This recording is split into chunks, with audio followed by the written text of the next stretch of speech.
nesse sentido, meninos, a gente tem alguns processos típicos que a gente reconhece variação da aumento da entropia. Por exemplo, a entropia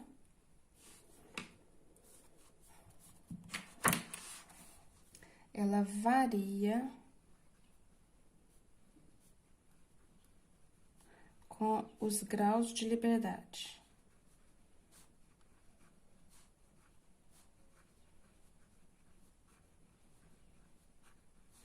E se intensifica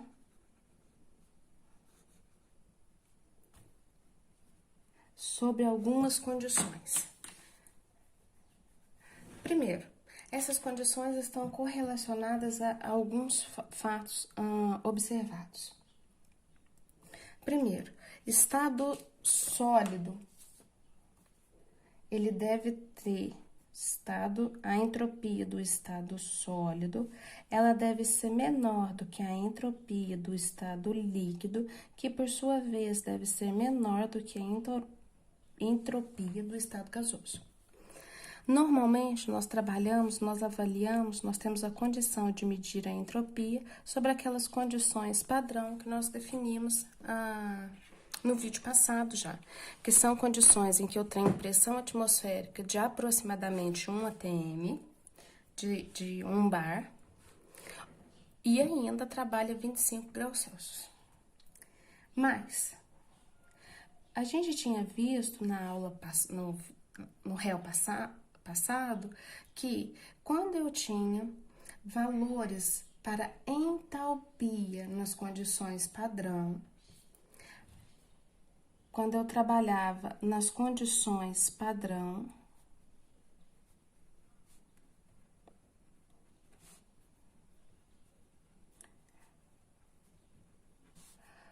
os valores de ΔH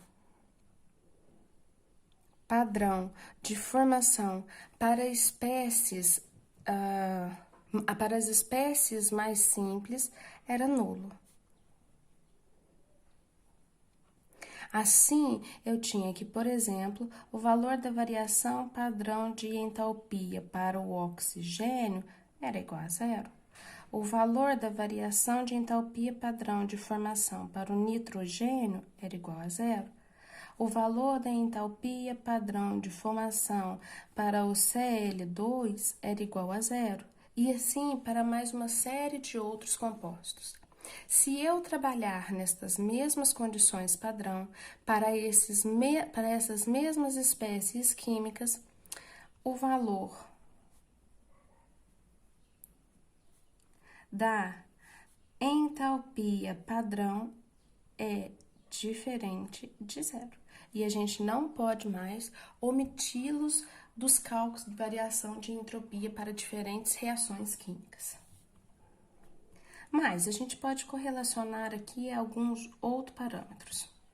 Por exemplo, meninos, normalmente, quando nós formos comparar várias espécies e seus valores de entropia na mesma condição, quanto maior for a massa da espécie avaliada, maior tende a ser o valor de entropia.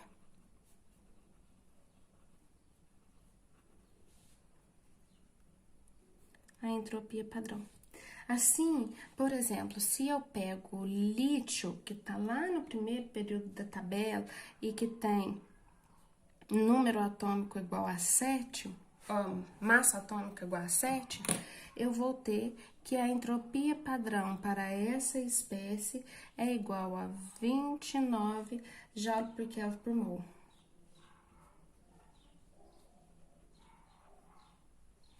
Quando eu começo a trabalhar não com lítio, mas com sódio, deixa eu ver se eu acho, pego minha tabela,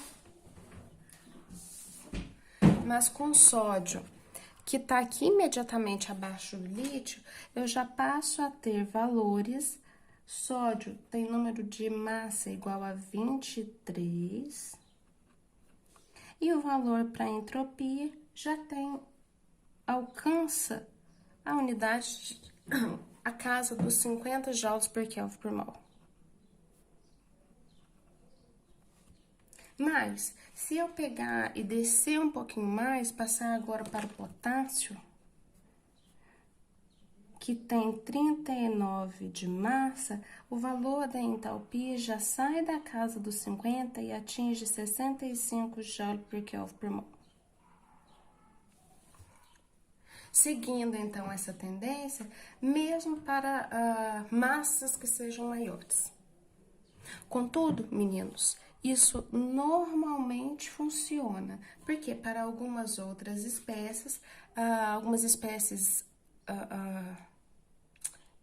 alguns valores específicos para alguns elementos, a massa é bem maior, mas a entropia tem um valor que é menorzinho.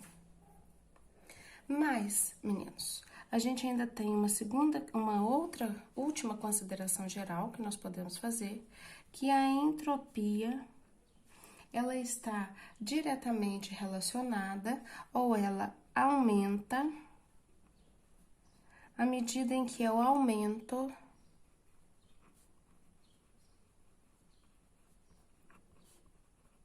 no número de átomos que compõem uma determinada molécula. Na fórmula química.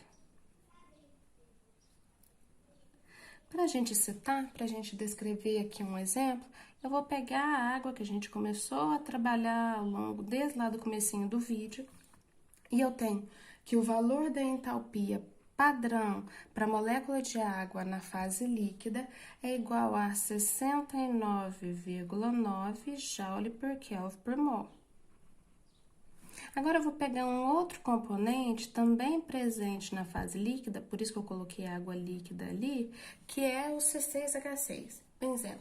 E aí, a gente já tem valores para a entropia padrão, que nessa espécie ultrapassam 170 joule por Kelvin por mol, chegando a valores próximos a 172,8, a depender da tabela que vocês consultarem, joule por Kelvin por mol.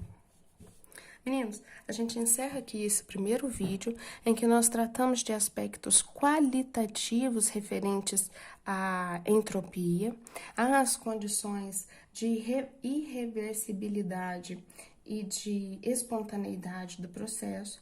E no próximo vídeo a gente começa a trabalhar aspectos matemáticos da entropia e correlacioná-la a alguns dados numéricos. Até o próximo!